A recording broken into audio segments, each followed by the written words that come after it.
كي ندعو إلى الله لننشر الخير في الكون الذي حار ونرسل. بسم اللہ الرحمن الرحیم. صرف 5 منٹ کا مدرسہ قرآن و حدیث کی روشنی میں 347واں دن 17 ذی الحجہ. نمبر 1 اسلامی تاریخ. سلطان صلاح الدین ایوبی رحمۃ اللہ علیہ.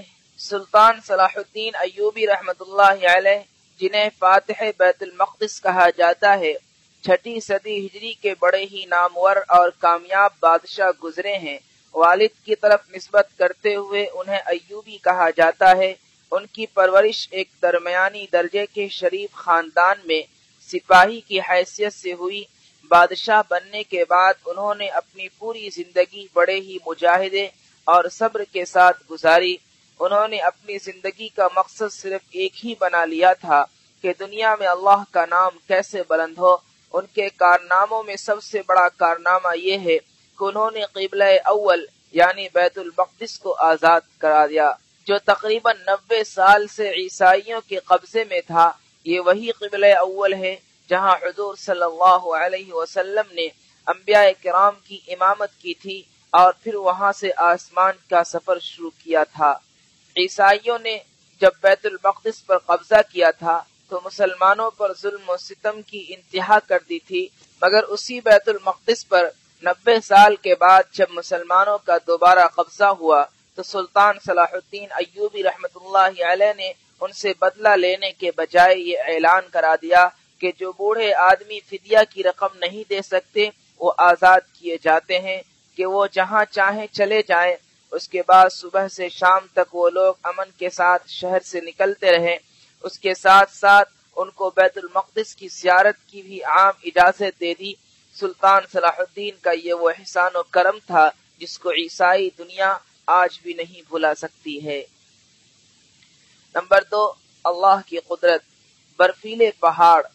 بعض اونچے علاقوں اور بلند پہاڑوں پر سرد موسم کی وجہ سے برف جم جاتی ہے اور پہاڑوں کی چوٹی برف سے ڈھک جاتی ہے، جبکہ زمین کی سطح سے بلند اور سورج کے قریب ہونے کی وجہ سے سخت گرمی ہونی چاہیے تھی اور پانی بھی ٹھنڈا ہونے کے بجائے گرم ہونا چاہیے تھا، لیکن اس کے باوجود پہاڑوں پر سخت برف جمی رہتی ہے اور سرد ماحول رہتا ہے.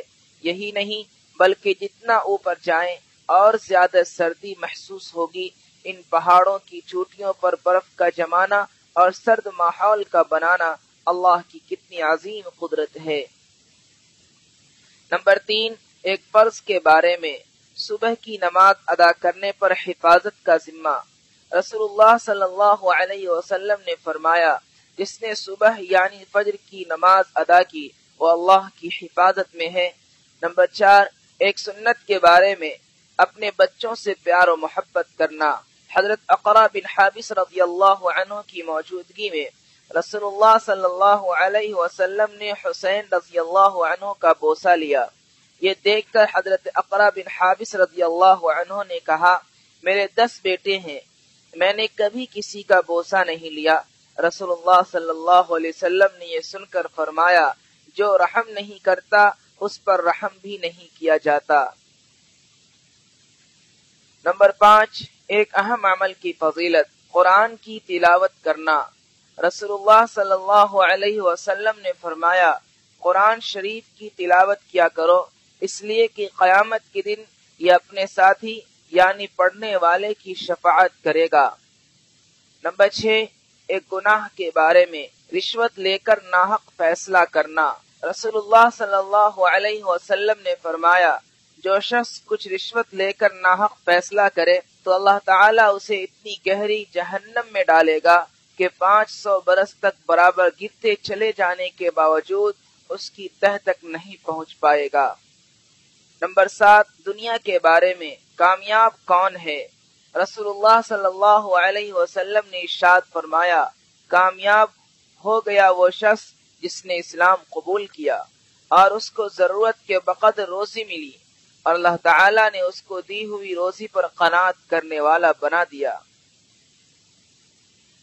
نمبر 8 آخرت کے بارے میں. اہل جنت کا اکرام. قرآن میں اللہ تعالیٰ فرماتا ہے یقیناً لوگ آرام میں ہوں گے مسہریوں پر بیٹھے ہوئے نظارہ کر رہے ہوں گے، تم ان کے چہروں سے جنت کے عیش و آرام کا اندازہ کر لو گے۔ ان کو سیل بند خالص شراب پلائی جائے گی، اس پر مشک کی مہر لگی ہوگی۔ ایسی پاکیزہ شراب کے لیے رغبت کرنے والوں کو رغبت کرنی چاہیے۔ اس شراب میں تسنیم کے پانی کی ملاوٹ ہوگی، وہ ایک ایسا چشمہ ہے جس میں سے نیک بندے پیئیں گے۔ نمبر 9، طب نبوی سے علاج، گائے کے دودھ کا فائدہ۔ رسول اللہ صلی اللہ علیہ وسلم نے فرمایا، گائے کا دودھ استعمال کیا کرو کیونکہ وہ ہر قسم کے پودوں کو چرتی ہے، اس لیے اس کے دودھ میں ہر بیماری سے شفا ہے۔ نمبر 10، قرآن کی نصیحت۔ قرآن میں اللہ تعالیٰ فرماتا ہے، کیا ایمان والوں کے لیے ابھی تک ایسا وقت نہیں آیا کہ ان کے دل اللہ کی نصیحت اور جو دین حق نازل ہوا ہے اس کے سامنے جھک جائیں اور وہ ان لوگوں کی طرح نہ ہو جائیں جن کو ان سے پہلے کتاب دی گئی تھی، یعنی وہ وقت آ چکا ہے کہ مسلمانوں کے دل قرآن، اللہ کی یاد اور اس کے سچے دین کے سامنے جھک جائیں۔